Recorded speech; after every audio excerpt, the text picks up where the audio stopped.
Europe Midi. Il est 12h54. François Geffrier. Et c'est l'heure de retrouver notre chronique européenne avec Daniel Cohn-Bendit. Bonjour Dani. Bonjour François. Aujourd'hui, vous nous parlez de la Hollande, ou plutôt du sandwich hollandais. Alors ça ne se mange pas, hein. C'est la technique de Google pour réduire le plus possible les impôts que paye le groupe américain. Dani, ça fait des années qu'on connaît cette technique de Google, mais d'abord ça continue et puis ça se précise. Eh oui François, là, et les révélations sur l'optimisation fiscale, comme on l'appelle, se suivent et se ressemblent en 2018 comme elles se sont terminées en 2017.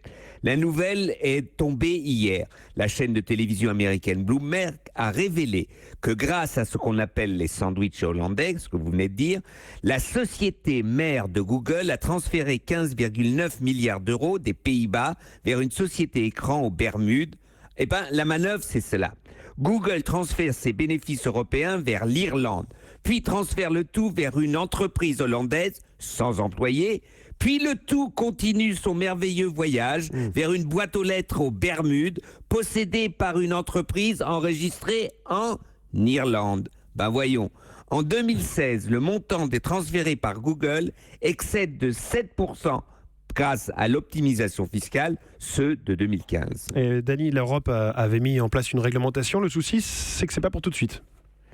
Et oui, selon la Commission européenne, le taux d'imposition effectif sur le bénéfice réalisé par les GAFA, Google, Apple, Facebook, Amazon, serait en moyenne de 9%, alors qu'il est de 20% pour toutes les entreprises dites normales. Oui, la Commission européenne a travaillé au corps des États comme l'Irlande, la Hollande, le Luxembourg, Malte et Chypre, mais ces États traînent les pieds. Les réformes fiscales en Irlande et en Hollande n'entreront en vigueur le plus tôt qu'en 2020. Le problème, toute directive de réforme fiscale au niveau européen doit être décidée à l'unanimité. Et la chose la plus simple, Dani, ce serait de se mettre d'accord entre pays de l'Union pour taxer les entreprises comme Google, là où elles font leurs ventes, donc leur chiffre d'affaires. Exactement, vous faites un chiffre d'affaires en France, eh bien vous êtes taxé en France. Vous le faites en Allemagne, vous êtes taxé en Allemagne, etc., etc.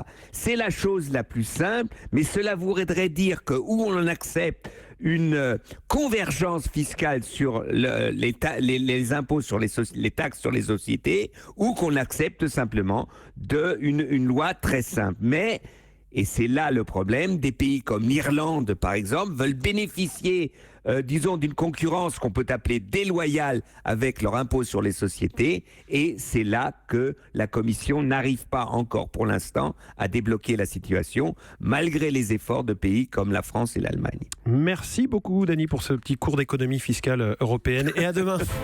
À demain. Europe